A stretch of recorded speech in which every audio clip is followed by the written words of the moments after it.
안녕하십니까. 오늘은 비천한 모든 자들의 왕이 되다라는 제목으로 하나님의 말씀 나누고 기도하겠습니다. 이전에 그 개콘 프로그램 중에 박성광 씨가 지객으로 나와서 1등만 기억하는 더러운 세상이라고 외친 코너가 있습니다. 사회 풍자 코너였는데 이 사회의 모습을 보면 단연코 1등만 기억하는 세상인 것이죠. 2등, 3등은 기억하지도 못합니다. 금메달 딴 사람은 기억해도 은메달이나 동메달 딴 사람은 기억하지 못합니다. 올림픽에 나가서 32강에 떨어졌다, 16강에 떨어졌다, 혹은 가장 밑바닥부터 시작하는 64강도 있잖아요. 거기에서 떨어진 사람 여러분 인터뷰하는 거 한번 보셨습니까? 그렇게 떨어진 사람을 위로하면서 인터뷰하는 TV 프로그램은 없습니다. 전부 여러분 뭐예요? 금메달 딴 사람, 1등만 기억하는 세상인 것입니다. 더욱이 여러분 이 사회에 저 밑바닥에 있는 사람들을 누가 기억해주고 누가 알아주겠습니까? 그들이 당하는 수많은 억울한 일들이 있고 분통 터지는 일들이 있는데 그들의 억울하고 분하고 원통한 일들을 누가 여러분 알아주고 누가 해결해 주겠습니까? 지금 여러분 저 중동 땅에 벌어지고 있는 전쟁 가운데 개개인의 사연들이 정말 기가 막히고 코가 막힌 사연들이 여러분 얼마나 많습니까? 그 원통하고 억울한 일들을 여러분 누가 헤아려 줄까요? 엊그제 뉴스를 보니까 가자 지구에서 의사인 한 아내가 환자를 돌보는 사이에 집이 폭격을 맞아가지고 9명의 자녀를 한꺼번에 잃어버린 그런 여인의 사연이 소개되더라고요. 갓난 아기로부터 시작해가 애가 10명이었는데 9명이 한꺼번에 죽어버렸어요. 현대판 욥 그거 아니겠어요? 남편은 중태, 10명 중에 11살짜리 아이 하나가 살았는데 그 아이도 중상, 나머지 9명은 그냥 한꺼번에 죽었어요. 여러분 이런 원통한 일이 어디 있어요? 이런 억울한 일이 여러분 어디 있어요? 네. 어떻게 하겠어요 이걸? 이걸 어떻게 하겠어요? 예. 저 같으면 살겠나 싶어요. 예. 어떻게 살겠나 싶어요. 예. 지금 우리나라도 여러분 대선 기간 아닙니까? 대선 기간인데 대선 주자들 전국으로 다니면서 유세 중에 있습니다. 거기에서 여러분 뚜렷한 그림 하나 볼 수 있는 게 뭡니까? 서민들이 대선 주자들 이렇게 가까이서 보면 너나 나나 할 것 없이 자기의 억울한 사연들, 자기가 당하고 있는 억울한 일들, 민원에 대한 부분들을 계속해서 이야기하는 장면들을 목격할 수 있어요. 그만큼 여러분 뭐라는 거예요? 살기 어렵다라는 것이고 사는 삶 가운데서 힘들고 어려운 사건들 자기들이 맞닥뜨리는 것이고 거기에서 억울하고 분한 일들을 많이 경험하고 있다라는 것을 이야기하고 있는 것이잖아요. 예나 지금이나 여러분 성자들이 독식하는 세상을 우리는 살아가고 있습니다.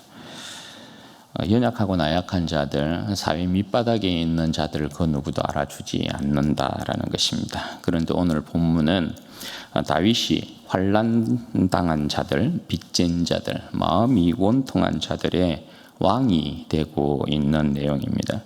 우리는 지난 시간에 다윗이 사울을 피해 하나님 품을 버리고 가드 왕 아기스에게로 갔다가 낭패를 당한 그 사건에 대해서 살펴보았습니다.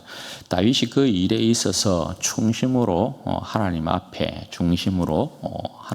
회개하여서 또 통회하여서 거기에서부터 다시금 살 길을 얻어서 살아나고 죽음의 위기에서부터 벗어났습니다. 그리고 이 다윗이 그 아기스를 떠나서 도망친 곳이 오늘 아둘람 굴 이렇게 소개를 하고 있습니다. 이 아둘람이라는 지역은 명확하게 어디라는 것이 잘 알려지지 않았어요. 정확히는 이제 알 수 없는 지역인데요. 어쨌든 뭐 가나안 땅 가운데 있는 곳이긴 하죠. 그런데 당시 하나님께서 이스라엘 백성에게 주신 가나안 땅에 있어서 이스라엘 백성들이 정복하고 있지 못했던 많은 지역들이 있었죠. 그러니까 이 아둘람이라는 지역도 이스라엘의 통치가 임하지 못하고 있는 그런 이제 지역이라고 볼 수 있습니다. 아둘람이라는 곳이 이제 그러한 곳이었기 때문에 다윗이 가드 왕 아기스를 떠나서 그곳으로 피난을 간 것이죠. 5절 말씀에 보면 하나님께서 갓 선지자를 통해서 다윗으로 하여금 다시금 유다로 돌아가라 이렇게 이제 말씀을 하고 있는 것을 보아서 어쨌든 아둘람이라는 이 지역은 유다의 통치에서 벗어나 있었던 곳이라는 것을 알 수 있고 또 아둘람이라는 이곳은 지역적으로 특색이 많은 동굴을 가지고 있었던 지역이었어요. 그래서 다윗이 그가 숨어 지내기에는 이곳을 요새로 삼으면 좋겠다 해서 찾은 곳이 아둘람 굴이 아닌가라는 생각을 하게 돼요. 여하튼 다윗이 가드 왕 아기스를 피해 아둘람 굴에 머물게 되는데 이때 지은 시가 시편 57편입니다. 57편에 있는 내용을 제가 잠시 읽어드리도록 하겠습니다. 하나님이여 내게 은혜를 베푸소서 내게 은혜를 베푸소서 내 영혼이 주께로 피하되 주의 날개 그늘 아래에서 이 재앙이 지나기까지 피하리이다. 동굴에 있으면서 다윗 나름대로 굉장히 외롭고 아픈 시간을 보내고 있는 것입니다. 내가 지존하신 하나님께 부르짖음이여 곧 나를 위하여 모든 것을 이루시는 하나님께로다. 그가 하늘에서 보내사 나를 삼키려는 자의 비방에서 나를 구원하실지라. 하나님이 그의 인자와 진리를 보내시리로다. 내 영혼이 사자들 가운데서 살며 내가 불사르는 자들 중에 누웠으니 곧 사람의 아들들 중에라. 그들의 이는 창과 화살이요 그들의 혀는 날카로운 칼 같도다. 하나님이여 주는 하늘 위에 높이 들리시며 주의 영광이 온 세계 위에 높아지기를 원하나이다. 그들이 내 걸음을 막으려고 그물을 준비하였으니 내 영혼이 억울하도다. 그들이 내 앞에 웅덩이를 팠으나 자기들이 그 중에 빠졌도다. 하나님이여 내 마음이 확정되고 내 마음이 확정되었사오니 내가 노래하고 내가 찬송하리이다. 내 영광아 깰지어다. 비파야 수금아 깰지어다. 내가 새벽을 깨우리로다. 주여 내가 만민 중에서 주께 감사하오며 문 나라 중에서 주를 찬송하리이다. 무릇 주의 인자는 커서 하늘에 미치고 주의 진리는 궁창에 일어나이다. 하나님이여 주는 하늘 위에 높이 들리시며 주의 영광이 온 세계 위에 높아지기를 원하나이다. 여러분 이게 이제 다윗이 아둘람 굴에 있었을 때 하나님의 구원을 바라보고 불렀던 노래입니다. 고난 중에 슬픔 중에 아픔 중에 외로움 중에 승리를 바라보고 있는 다윗의 모습을 볼 수 있어요.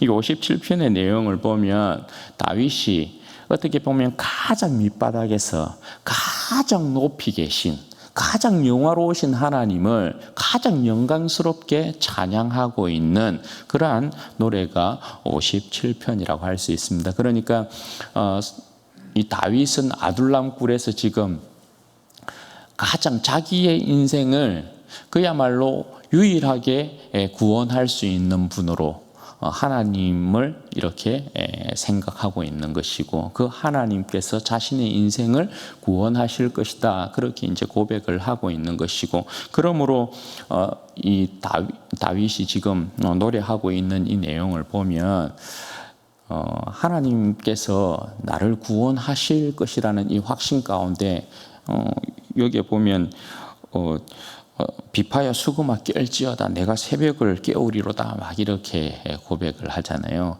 그러니까 하나님께서 자신을 구원하실 것이라는 확신 가운데 내가 이거 잘 것 아니다 지금 자고 있을 때가 아니다. 오히려 하나님을 송축하고 하나님을 높이는 것이 마땅하다. 그렇게 이제 고백하고 있는 그 모습을 우리는 볼 수 있는 것입니다. 다윗이 이렇게 고난 가운데 아둘람 굴에 피해서 하나님을 소망함 가운데에서 그의 구원을 바라보고 하나님을 찬양하고 찬미하고 있는 그런 시간들을 이제 보내고 있는 것입니다. 그 가운데에서 다윗이 아둘람 굴로 피했다라는 아둘람 굴에서 지낸다는 이 소식을 부모 형제들이 듣게 됩니다. 그래서 부모 형제들이 다윗에게 모이고 또 2절 말씀에 보면 환난당한 모든 자들, 빚진 모든 자들, 마음이 원통한 모든 자들이 다 다윗에게로 모였다. 그렇게 말씀을 하고 있습니다. 그러니까 이들은 사울이 통치하고 있는 그 시대상에서 보면 그 어떤 부분에 있어서도 인간 취급을 받지 못하고 있었던 가장 밑바닥에 그했던 부류라고 할 수 있습니다. 아무래도 여러분 그 지역에 그 땅에 소문이 났겠죠. 이들이 다윗에게로 몰려오고 또 그의 부모 형제들이 다윗에게로 왔다라는 것은 다윗이 사울에게 밑보여서 또 눈밖에 나서 결국은 다윗이 사울에 의해 쫓기는 신세가 되었다라는 것을 그 이스라엘 온 지역의 사람들이 알았다라는 것이 되겠죠. 그래서 그 지역의 소문을 들은 사람들 가운데 환난을 당한 자들, 빚진 자들, 그리고 마음의 원통함을 가진 자들이 다 다윗에게로 이렇게 몰렸다라는 것입니다. 그러니까 뭔가 같은 마음에 대한 부분들이 있었겠죠. 동병상련의 그런 이제 느낌도 마음도 있었을 것이라고 보여져요.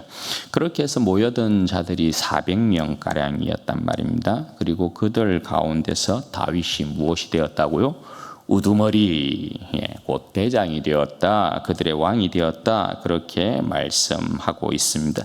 여기서 여러분 우리가 발견하는 것이 하나 있어요. 그게 여러분 뭡니까? 사울과 다윗의 왕조는 그 출발부터가 다르구나 하는 것을 알 수 있죠. 사울의 왕조가 시작될 때는 여러분 어떻게 시작됐습니까? 사울이 그의 왕위를 시작할 때, 그의 왕조를 시작할 때 그 모습을 보면 힘센 자들을 전부 다 불러 모읍니다. 그죠?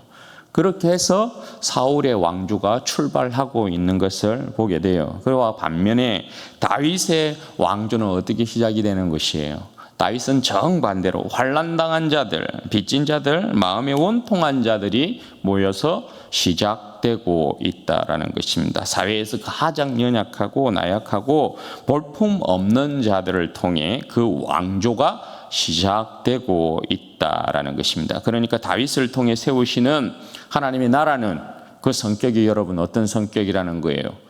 가장 낮은 자들, 비참하고 비천한 자들을 결코 외면하지 않는 하나님의 나라의 모습인 것을 보여주고 있는 것이죠.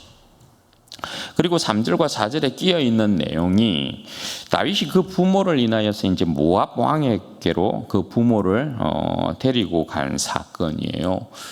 다윗이 왜 그 부모를 모압 왕에게로 데리고 갔느냐? 모압은 다윗의 외가가 있는 것이죠. 왜냐하면 다윗의 할아버지 오벳이 보아스와 모압 여인 룻 사이에 태어난 아들이기 때문에 그런 것입니다. 그런데 여러분 이 모습이 선한 모습이라고는 할 수 없어요. 왜 그렇습니까? 다윗의 정조 할머니가 되는 룻은 그 시어머니, 그러니까 나오미의 신앙을 따라서 모압을 버리고, 그죠? 모압을 버리고 이스라엘로 왔단 말입니다. 모압과 완전히 인연을 끊었어요. 룻 같은 경우에. 모세의 선언에 있어서도 그죠. 모압은 그리고 그 형제인 암몬은 이스라엘 총회에 영원히 들어오지 못한다. 그렇게 선언을 했지 않습니까? 그들은 이스라엘을 형제로 대하지 않았기 때문에 그런 거죠. 그런데 다윗은 혈연을 빌미로 지금 모압 왕에게로 가서 그 부모를 의탁하고 있는 거예요. 그러니까 선한 모습이 아니란 말입니다.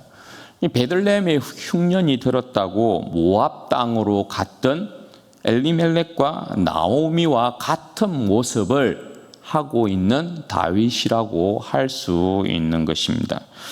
그리고 여러분 그 부모를 맡기면서 하는 말이 하나님이 나를 위하여 어떻게 하실지를 내가 알기까지라고 그렇게 이야기를 하면서 그 부모를 모압 왕에게 부탁을 합니다. 그러니까 굉장히 여러분 뭡니까? 이기적으로 보이는 거죠. 그럼 그 밑에 모인 환난당한 자들이나 빚진 자들이나 원통한 자들은 뭐 어쩌라고요? 안위를 위해 맡기려면 그 모든 사람도 다 같이 맡겨야 되는 것 아니에요? 그런데 자기 부모님만 안위를 챙기고 있는 모습이잖아요. 부모 형제까지도 하나님을 의지하고 다윗과 함께하는 모습을 보여줘야 그죠. 그 밑에 미천한 자들, 비천한 자들도 더욱 소망을 가지지 않겠어요? 여러분 이 일 위에 이제 어떤 일이 있습니까? 6절 말씀에 보시면 선지자 갓이 다윗에게 하나님의 말씀을 전합니다. 아둘람 굴에서 요새를 삼아 그곳에 머물고 있었는데 그곳에 있지 말고 유다 땅으로 들어가라 그렇게 말씀을 하신 것입니다. 그래서 다윗이 그곳을 떠나 유다 땅 헤레스풀에 거했다 그렇게 말씀을 합니다. 여러분 이 말씀은 뭡니까? 다윗이 사울에게 쫓겨서 지금 유다를 벗어나 있습니다. 하나님께서 그를 이스라엘 왕으로 세웠는데 이스라엘 왕으로 세움을 받은 자가 이방 땅 부정한 자들의 땅에 거하는 것이 말이 되지 않는다 말입니다. 하나님으로부터 기름 부음 받은 자가 하나님으로부터 기름 부음 받은 자로서의 길을 걸어야 되는 것이 정상이잖아요. 하나님께서 다윗에게 기름을 부었다는 것은 그의 이름과 영광을 다윗에게 두었다는 것을 이야기하는 것이거든요. 그럼 그 존귀와 영광을 입은 자답게 하나님의 인도와 하나님의 보호함 속에 거해야 되는 것입니다. 따라서 하나님께서 다윗을 다시금 어디로 가라 이야기합니까? 유다 땅으로 들어가라 그렇게 말씀하고 있는 것입니다. 그리고 그가 유다를 비롯하여서 이스라엘 전역을 통치하는 왕이 되어야 그죠. 그 밑에 비참한 자들이 저들의 억울함과 원통함과 빚을 해결하게 되는 것이죠. 그게 여러분 오늘 이 본문 말씀에서 이야기하고 있는 내용이에요. 사랑하는 여러분, 하나님 아버지께서 다윗의 후손으로 우리의 인자와 진리로 보내신 주님의 모습을 한번 보십시오. 가족, 형제, 자매들이 주님을 인정하지 않고 미쳤다 그렇게 이야기를 했습니다. 그러나 주님께서 가는 곳곳마다 환난당한 자들, 빚진 자들, 원통한 자들, 병든 자들, 귀신 들린 자들, 가난한 자들, 죄인들이 몰려들었습니다. 여러분 그러한 자들을 우리 주님께서 어떻게 하십니까? 내어버리십니까? 네. 그들을 외면하십니까? 모른 척 하십니까? 그런 일 없습니다. 주님께서 그 모든 사회에 비참하고 비천한 모든 인생들을 다 주님께서 어떻게 해요? 다 영접하십니다. 주님 품에 다 안으십니다. 병약한 자들, 병든 자들 다 고쳐주고 귀신 들린 자들 다 내어 쫓고 죽은 자들, 심지어 죽은 자들까지 어떻게 해요? 살려주십니다. 그뿐 아니죠. 주님께서 친히 그런 죄인을 위해서 이 사람들은 사실 이 비천한 모든 인생들은 주님께서 먹여주시고 주님께서 고쳐주시고 주님께서 치료해 주시고 하였던 주님은 그들을 외면한 적도 없고 버린 적도 없고 주님은 늘 그들 편에서 함께 했잖아요. 그런데 이들이 나중에는 전부 어떻게 합니까? 주님을 배반하고 십자가에 못 박아 죽이라, 못 박아 죽이라, 그렇게 하잖아요. 그런데 주님께서는 그런 죄인들을 위해서 어떻게 해요? 끝까지 그들을 사랑하시는데 그들의 죄를 짊어지고 십자가를 지셨다라는 것입니다. 그리고 저들의 죄를 용서하고 다시금 저들을 하나님의 백성으로 삼습니다. 여러분, 이런 놀라운 은혜가 어디에 있습니까? 여러분, 우리도 마찬가지죠. 우리가 여러분 어떤 은혜를 입은 자들입니까? 우리 모두는 다 죄의 종들이었잖아요. 그죠? 다 죄의 종들이었어요. 제가 이끄는 대로 질질질 끌려다녔던 불의의 병기들로 그렇게 사용되고 있었던 그런 인생들이었습니다. 주님 아니면 우리가 이 세상에서 당했던 환난이나 빚짐이나 원통함이나 억울한 일들 어디에다가 여러분 우리가 하소연하고 우리의 가슴에 이 엉어리를 풀 수 있겠어요? 원통함을 여러분 어디에서 해결받을 수 있습니까? 히브리서 4장 15절과 16절에 보면 원통하고 억울하고 분하고 환난당한 우리를 위해서 하나님 아버지께서 우리 주 예수 그리스도를 통하여서 열어놓으신 여러분 길을 소개해요. 히브리서 4장 15절 16절 이렇게 기록이 되어 있어요. 우리에게 있는 대제사장은 우리의 연약함을 동정하지 못하실 리가 아니요. 그러니까 동정하지 못하실 리가 아니요. 이건 우리의 연약함과 나약함을 다 채우려 하셨다라는 말, 경험하셨다라는 말이, 안다라는 말이에요. 그런 분이 모든 일에 우리와 똑같이 보십시오. 똑같이 시험을 받으신 이로되 죄는 없으셔. 그러니까 인생을 너무나 잘 아시는 분이라는 거예요. 우리를 너무나 잘 아시는 분이라. 너희의 억울함을 안다. 원통함을 안다. 너희의 분함을 안다. 주님께서 다 아신다라는 거예요. 그러므로 우리는 주님께서 우리의 모든 것들을 다 아시는 분이신데 죄는 없으신 분이야. 그러면서 주님께서 여러분 어떻게 해? 그러므로 우리는 긍휼하심을 받고 때를 따라 돕는 은혜를 얻기 위하여 은혜의 보좌 앞으로 담대히 나아갈 것이니라, 그렇게 이야기해요. 여러분, 하나님 아버지께서 우리 주님을 통해서 열어놓으신 이 길을 여러분 한번 보십시오. 우리의 인생의 연약함과 나약함을 동정하시는 주님께서, 인생의 연약함과 나약함을 채울하신 주님께서 열어놓으신 이 생명의 길, 이 영광의 길이 여러분 뭐라는 거예요? 은혜의 보좌 앞으로, 때를 따라 돕는 은혜를 얻기 위하여 은혜의 보좌 앞으로 나아가도록 만들었다라는 거예요. 여러분, 우리의 대제사장 되신 예수님을 통하여서 하나님 앞에 나아가는데 여기가 두렵고 떨리는 곳이 아니라는 거예요. 아버지의 보좌가 은혜의 보좌 앞이라는 거예요. 은혜의 보좌 앞. 구약에 여러분 이스라엘 백성들이 어떻게 여러분 지성소 앞으로 나아갑니까? 하나님께서 자정하시는 곳은 지성소의 그 시온자잖아요. 법궤 뚜껑 거기잖아요. 어떤 이스라엘 백성이 여러분 하나님 앞에 그 지성소 앞으로 나아갑니까? 대제사장도 하나님 앞에 그렇게 나아갈 때는 두렵고 떨림으로밖에 나아갈 수 없는데, 그런데 하나님께서 죄의 종이었던 우리를 위하여서 아들 예수 그리스도를 우리의 대제사장으로 삼으시고 그의 피로 말미암아 우리의 죄를 용서하시고 우리를 위해서 생명과 영광의 길을 열었어요. 그 생명과 영광의 길이 여러분 어디라고요? 하나님의 은혜의 보좌 앞이라는 거예요. 왜 하나님의 은혜의 보좌 앞으로 우리를 인도했다고요? 때를 따라 돕는 은혜를 얻기 위하여, 이렇게 이야기하는 거예요. 힘든 일이 있을 때나 슬픈 일이 있을 때나 외로운 일이 있을 때나 공고한 일이 있을 때나 분한 일이 있거나 억울한 일이 있으면 우리로 하여금 여러분 어디로 나아가게 했다라는 거예요? 아버지의 은혜의 보좌 앞에 나아가게 만들었다라는 거예요. 여기로 나아가면 여러분 어떤 일이 일어나는 거예요? 천지 만물을 지으신 전능하신 하나님 아버지께서 우리를 자녀 삼으신 하나님 아버지께서 만군의 여호와가 되시는 하나님 아버지께서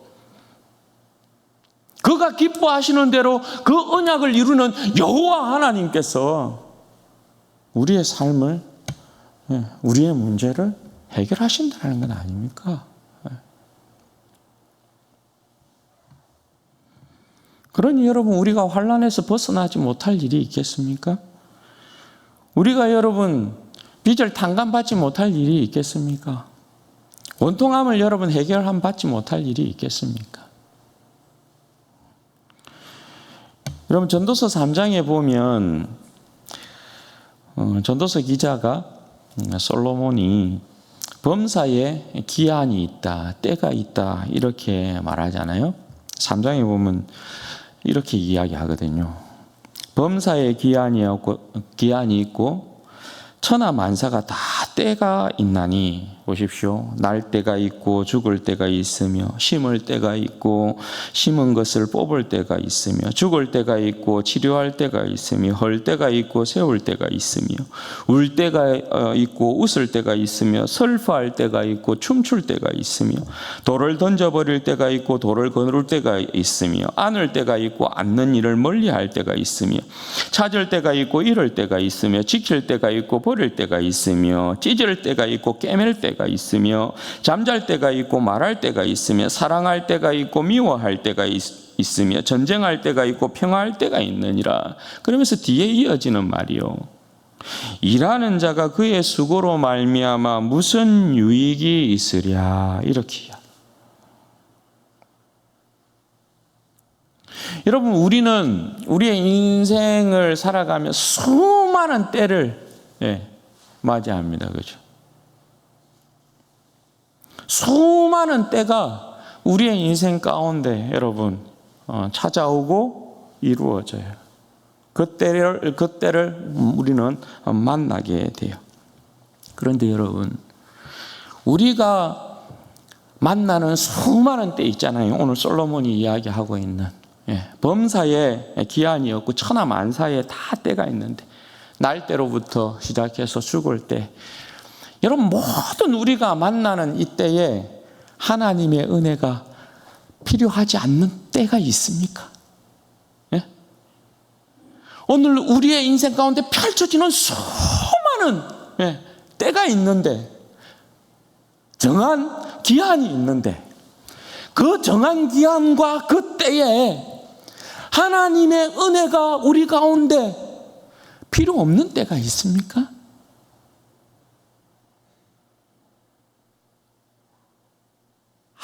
아무 때도 하나님의 은혜가 필요하지 않는 때가 없어요. 우리가 만나는 수많은 때에 하나님의 은혜가 빠지면 여러분 어떤 일이 일어나는지 아십니까? 거기에 원통한 일이 일어나요. 그렇죠? 우리가 만나는 때에 하나님의 은혜가 빠지면요, 거기에 억울한 일이 발생해요. 우리가 만나는 때에 하나님의 은혜가 없으면요, 분한 일이 일어나요. 빚을 지는 일이 일어나게 돼요. 환난 당하는 일이 일어나게 돼요. 그렇죠. 그러므로 모든 때에 우리는 때를 따라 돕는 은혜를 필요로 하는 백성들인 것이고, 그 때를 따라 돕는 은혜를 얻기 위해 주님께서 열어놓은 곳이 어디라고요? 하나님의 은혜의 보좌 앞이라는 거예요.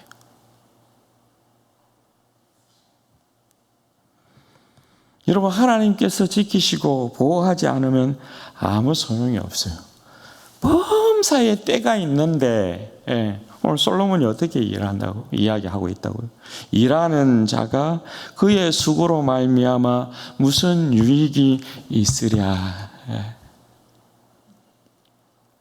다 흙끝으로 돌아간다라는 거 아니에요. 네. 우리에게 수많은 때가 닥치는데 거기에 하나님의 은혜가 없으면 다 헛됨으로 돌아간다는 거 아니에요. 여러분, 하나님의 도움 없이 그 어떤 일이 이루어지거나 그 어떤 일이 세워지거나 성취되는 것은 여러분 다 허물어지고 다 다시 무너지고 다 실패하게 되는 것들이에요. 속으시면 여러분 안 되는 거죠. 네. 그러면 진짜는 여러분 뭐예요? 진짜는 오직 하나님의 은혜의 보좌로부터 흘러오는 것들이 진짜죠. 오직 하나님의 은혜의 보좌로부터 응답받는 것들이 진짜고, 오직 하나님의 은혜의 보좌로부터 위로받는 것이 여러분 진짜라는 거예요. 그러므로 여러분, 우리 어떻게 해야 돼요? 우리의 왕이 계신, 우리의 왕이 계신 그 은혜의 보좌 앞으로 나아가야 되는 거죠. 은혜의 보좌 앞으로. 비천한 우리의 인생을, 비참한 우리의 인생을 구원하신 우리 왕께로 나아가야 되는 것이죠. 왕께로. 내 인생의 억울함과 원통함과 분함과 환난에서부터 구원하는 우리의 왕 앞으로 나아가야 되는 것이죠. 그분 앞으로 나아가면, 그 은혜의 보좌 앞으로 나아가면 우리의 왕은 우리를 너무나 사랑하시는 분이었어요. 우리를 너무나 사랑하셔서 그의 자녀 삼으시고 우리로 하여금 왕이신 하나님을 아빠, 아버지라 부르게 했잖아요.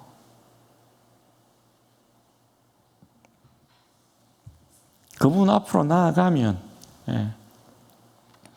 우리의 인생은 주님의 그 생명싸개 안에 보호함 받게 되는 거예요.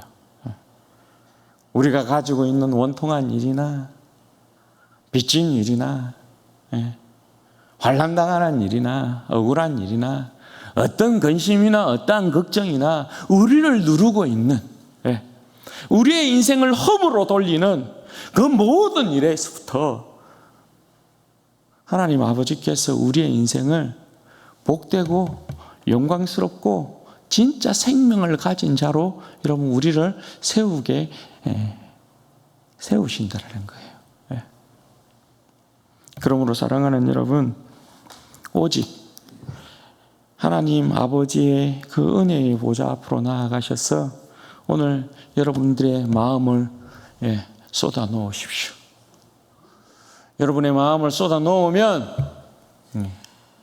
주님께서 우리의 마음을 헤아려 주시고, 주님께서 우리의 마음을 위로해 주실 것이고, 우리의 억울함을 해결해 주실 것이에요. 우리의 원통함을 해결해 주실 것이에요. 주 예수께 조용히 나가 내 마음을 쏟아놓으라. 늘 은밀히 보시는 주님께서 우리를 헤아리십니다. 우리를 보호하십니다. 우리를 인도하십니다. 우리를 지키십니다. 그러므로 우리 사랑하는 모든 진주원의 교회 성도들은 우리의 왕이신 우리의 하나님 아버지를 온전히 높여드리고 그분 앞에 우리의 모든 마음을 다 쏟아내심으로 말미암아 주님으로부터 위로함이 넘치게 되시기를 바라고, 주님 앞에서 복되고 영광스러운 백성으로 이 세상을 넉넉히 이겨내시기를 주님의 이름으로 축원드립니다. 아멘. 시간 같이 기도하십시다. 여러분, 하나님께서 우리를 얼마나 사랑하셨습니까? 우리의 왕으로 아들 예수 그리스도를 이 땅 가운데 보내시고 그를 우리의 또 영원한 대제사장으로 삼으셔서 우리로 하여금 하나님의 은혜의 보좌 앞으로 나아가게 만들었습니다. 그래서 오늘 환난당한 우리의 삶을, 원통한 우리의 삶을, 억울한 우리의 삶을, 분한 우리의 삶을, 빚진 우리의 삶을, 근심 걱정에 눌려있는 우리의 삶을, 원수와 대적으로부터 쫓기는 우리의 삶을 우리 주님께서 보호하시고 지키겠다, 그렇게 말씀하고 계십니다. 여러분, 왕이신 우리 하나님을 믿고 의지해야 합니다.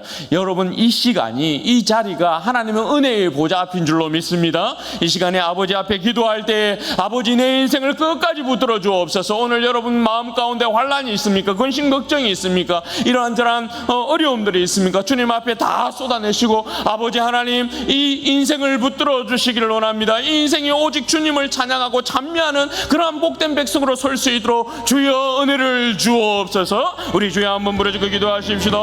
주여, 영광이 아버지 하나님, 복되신 아버지 하나님 감사합니다. 은혜하신 아버지 하나님 감사합니다.